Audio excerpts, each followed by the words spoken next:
Good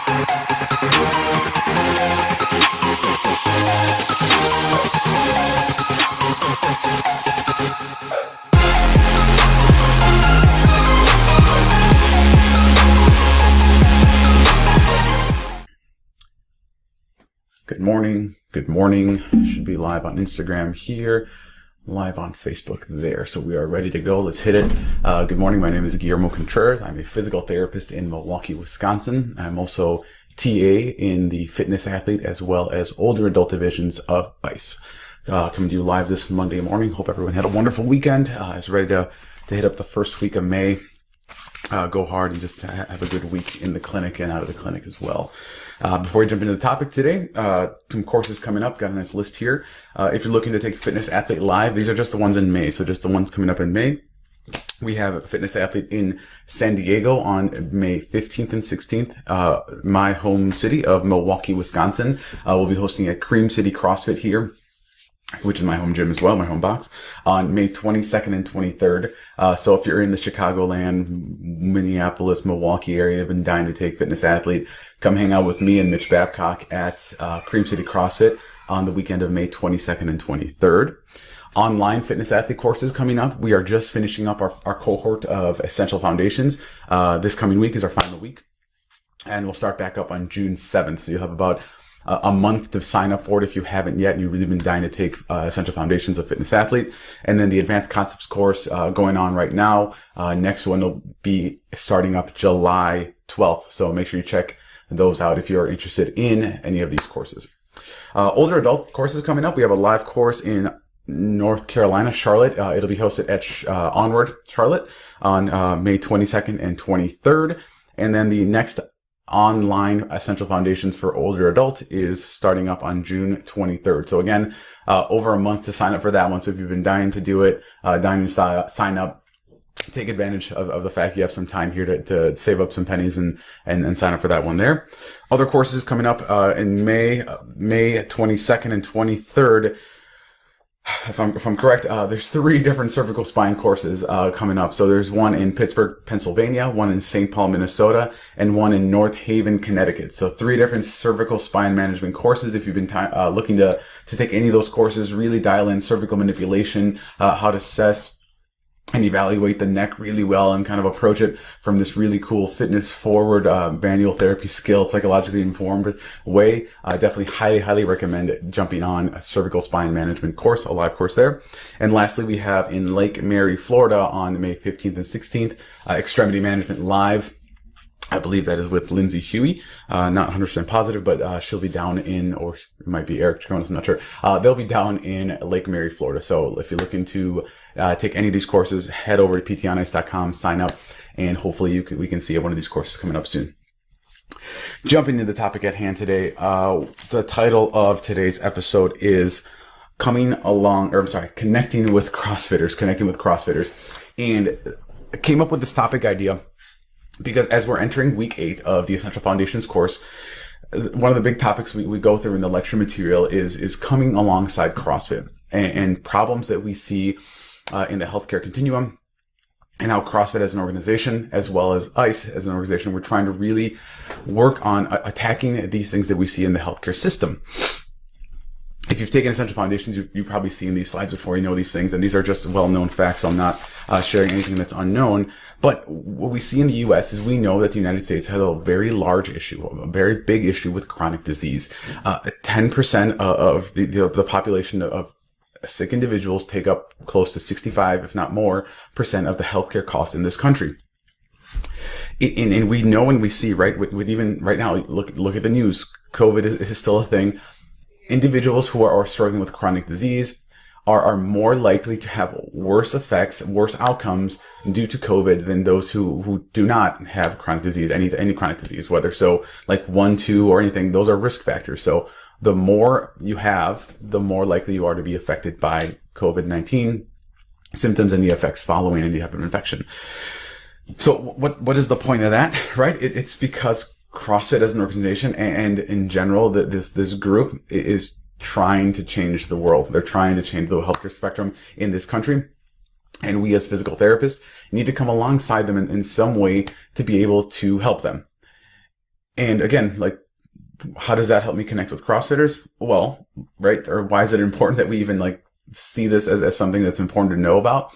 Right now, there's over 15,000 affiliates worldwide. An affiliate is a CrossFit gym or a box. There is over 132,000 CrossFit L1 trainers or coaches. And 72% of those 15,000 plus CrossFit boxes are in the United States alone. So you'd be hard pressed to find that if you go into a big metropolitan area, you walk, let's say 10 blocks, you don't run into at least one CrossFit gym in your area. Here in Milwaukee alone, I believe in the greater metropolitan area of Milwaukee, so the Milwaukee County, there's probably about 10 CrossFit boxes I can think of, right? There's one right in Bayview where I'm at. You go 10 minutes west of there. There's another one. You go 10 minutes north of there. There's another one. You go 10 minutes south of there. There's another one. There's a lot of different CrossFit boxes in the area. Not to mention the ones that come from CrossFit style type training, right? Ones that used to be CrossFit affiliated, but now are just your functional fitness type gym. Here in Milwaukee, there's Field Fitness. There's like those F45 that are kind of quick getting after it. So the reason I'm talking about this is back in 2012 when I started doing CrossFit, people thought it was still thought it was a fad. It was like, it's going to go away. It's just like Taibo or any of those other things. It's going to be gone soon. Don't even like, it's a fad, right? And here we are 10 years later and CrossFit has not gone anywhere. And the number of people who do CrossFit, who participate in CrossFit, who like love CrossFit, has only gotten more and more and more big, for lack of a better term. And why that's important is we need to know how to treat these individuals. We need to know how to work with them, and we need to get them to trust us and work with us in the clinic. Too often, these athletes come into the clinic, and what do they hear? Stop doing that. Oh, like it hurts to do overhead press. Stop doing overhead press. Don't do that anymore. Your back hurts with deadlift. Well, you shouldn't be deadlifting. Don't deadlift anymore at all. Let me see your form. It's not perfect enough. Let's make it absolutely perfect, and don't even use any weight until you understand how to do everything with absolutely perfect mechanics in this perfect position, in this perfect range of motion. Not too often do we hear, oh, your shoulder hurts with overhead pressing. Have you tried doing this version or scaling to this or switching it up to this, right? So this podcast this episode here is just to talk about ways that we can connect with these individuals on a better way, because too often I hear, hey, I have this patient who's a CrossFitter. What do you recommend I say? What do you recommend I do? How do I get them to buy in? How do I get them to come back and see me? And typically I'm like, well, send them to come see me. But if that's not an option, I always want to give some sort of advice on like things you can say or do. And this right here is an episode on exactly that. How can we best connect with these individuals to get them to buy into what we're trying to sell them, which is physical therapy, and not have them leave and not return for more therapy that can be beneficial for them, especially if we know how to treat these individuals. And you got to know how to treat these individuals. It's only going to get more and more frequent we see them, right? So 3 things I'm going to recommend right here. You got to know the lingo. You got to know the movements, and you got to know the athletes, right? Know the lingo. CrossFit is full of its own dictionary, definitions, words, everything like that. You have EMOMs, you have AMRAPs, you have for time, you have BBJO or burpee box jump overs, a lot of abbreviations you're going to see. You have workouts that consist of going for the heaviest weight possible. You have workouts that are multiple AMRAPs with rest in between. You have Tabata style workouts. You have max effort, you have 80%, you have percentages, all these things too. You have a Metcon, right? What's a Metcon? What's a WOD? Or what's the difference? These are all things that we need to understand, and this is part of their lingo. This is the language of a CrossFitter or a functional fitness athlete. They see these on the whiteboard every day when they come into the gym, and they know what it means. And if they're trying to explain something to you, and you're kind of just baffled, like, I have no idea what you're talking about. And then they say, well, it's an AMRAP. I'm doing as many as I can. And in your mind, you're like, why would you do something that fast? Right there, you've lost an individual. If they're trying to talk to you and then they're trying to speak their language and they're explaining everything in a way that they understand it. They understand, like, when I snatch, this is what I do. And then to make it faster, I have to cycle it this way. And if you're just lost, like, I don't even know what it means to cycle a barbell. I don't know what the difference between a pull-up, a strict pull-up, a kicking pull-up, and a butterfly pull-up, or a chest-to-bar pull-up, or a bar muscle-up, right? There's a lot of different things that we need to know and understand, and we don't have to, like, be perfect at it, but we need a really good concept, and these are just the fundamental ones that we need to know. So know the language, know the lingo that they're going to be using when they come into the clinic to see you. Number 2 is we have to know the movements. At ICE, we have a hashtag, right? People talk about it, be about it, hashtag be about it. And what we mean by that is we need to be an example. People follow people. They don't follow data, right? How often are you giving a patient a bunch of articles and research and all these things, and they're like, dumb, yep, okay, cool, yeah, all I know is my shoulder hurts, so can you help me or not? People follow people. I love that. I'm pretty sure that's a quote from Jeff Moore when I first took a C-spine course back in like 2018. But we need to be an example. We need to know how to move. And again, you don't have to be a perfect athlete. You don't have to be a competitive level athlete. You don't have to go to the CrossFit Games or have expectations or hopes that you get to that point. But you need to know, can you do a squat? Can you do a deadlift? Can you press a weight overhead? Can you hang from a bar at the very least? Can you do an assisted pull-up? Can you do a push-up? Can you do a plank? Right? If you can't do these movements and have the understanding of what these movements consist of, what are the points of performance for these movements? What are the main things we want to see at? When someone does a squat, what's happening at the hip? What's happening at the knees? What's happening at the ankle? Looking at it from the side, looking at it from the back, looking at it from the front. Can you break down that movement so that you can help somebody who maybe is having some low back pain, and you say, oh, it's coming from their back, but in reality, oh no, it doesn't really hurt unless I'm loaded up over 70 to 80% of my 1 rep max. And right there, right, the lingo. Do you understand what it means to be at 70 or 80% of someone's 1 rep max? That's a heavy load. And why does it hurt? Is their ankle too stiff? So when they're going down, they're descending into that squat, they're keeping their shins too vertical, which is causing their low back and their torso to lean too far forward and adding a lot of increased stress and strain onto their lumbar musculature. Versus allowing those knees to travel forward, anterior tibial translation, to allow the torso to remain more upright for a greater compressive force versus a shear force and reduce stress in their low back, right? That's why it's really important to know these movements. And again, you don't have to be perfect at doing them. You don't have to be phenomenally strong with them, but can you understand them? Can you see something and say, like, you know what, I don't know exactly what's wrong, but something's off there. Let's break it down a little bit more. And if you can do that with someone, if you can say, okay, it only hurts with 70% of your 1 rep max, let's head out to the gym. Let's get you back squatting some heavy weight. The moment that you say, like, we're going to get you squatting heavy so we can get a better idea, that's buy-in, right? They're like, whoa, like you want me to lift really heavy? Cool. Yeah, let's go do that, because that's the only time it hurts. It doesn't really hurt with an air squat. It doesn't hurt when you're doing these like screen tests to my hip and stuff like that. It doesn't bother me. It's heavy load. Boom, right? That's a light bulb. Like, okay, maybe this guy or girl knows what's going on. They know what they're doing. So that's what we're going to do there. So knowing the movements. And again, I already mentioned like a strict pull-up versus a kipping pull-up versus a butterfly pull-up, right? If someone says like, it hurts when I'm doing pull-ups, and you're like, oh, okay, strict pull-up. And they're like, no, butterfly pull-up. And you're just kind of like, what? Right? Butterflies don't do pull-ups. They don't have arms. They might. I don't know anatomy of insects. But again, like, you need to know those words. Okay. And the last thing I'm going to recommend is you need to know the athletes, right? If it's not possible for you to be a member of a gym, can you at least drop in? Can you get a punch card and try it out and get to know these communities? Can you become someone who does go into these places and meets the coaches, meets them in the local area and say like, hey, I don't know if you have a need for it. I don't know if you need anything from me.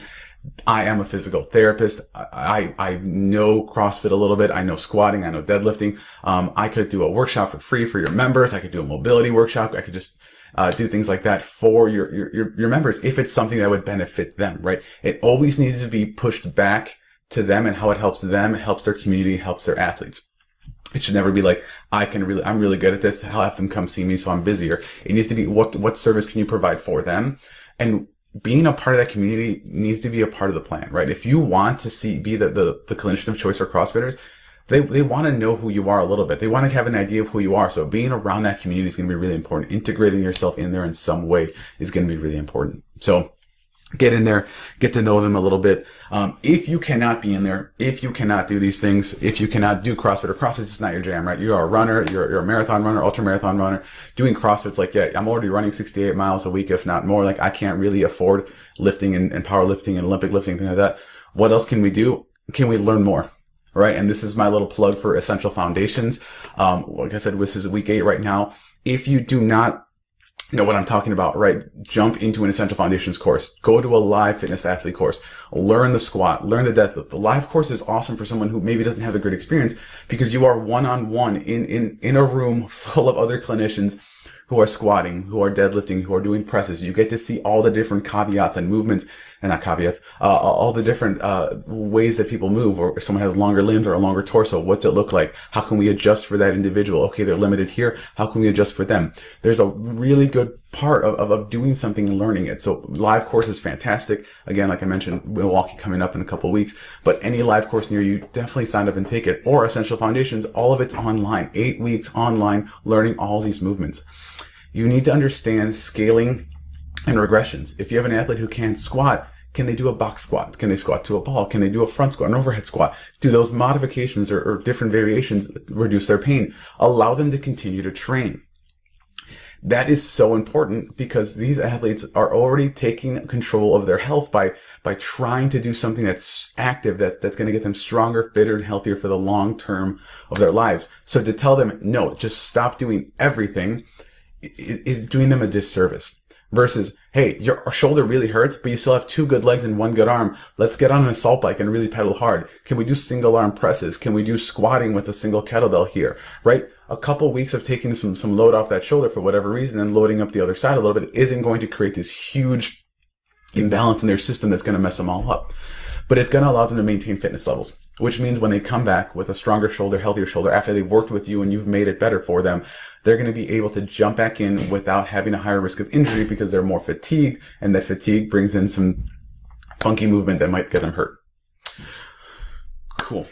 And then how to cue. Cue is really important. Cueing is a whole different topic we can jump into, but cueing and understanding the words you use and getting people to move a certain way, really good, comes with experience. Awesome. Hopefully that helps. Hopefully that gives a little bit of advice for everybody, or just kind of some different things you can take into it, especially if you're looking to work in the CrossFit or fitness athlete realm. Again, check out ptonice.com for the Essential Foundations course, Advanced Concepts course, a live course. If you're looking to work with these individuals and get really integrated into their communities and be the clinician of choice for them and not feel like you're lost when you're talking to them or working with them. Any questions, please throw them in the comments. Happy to answer them throughout the day. Have a wonderful Monday, gang, and we'll see you tomorrow.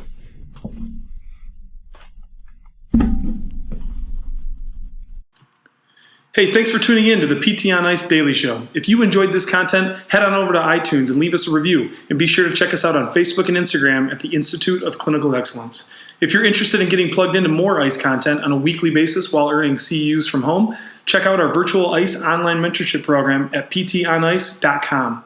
While you're there, sign up for our Hump Day Hustling newsletter for a free email every Wednesday morning with our top 5 research articles and social media posts that we think are worth reading. Head over to ptonice.com and scroll to the bottom of the page to sign up.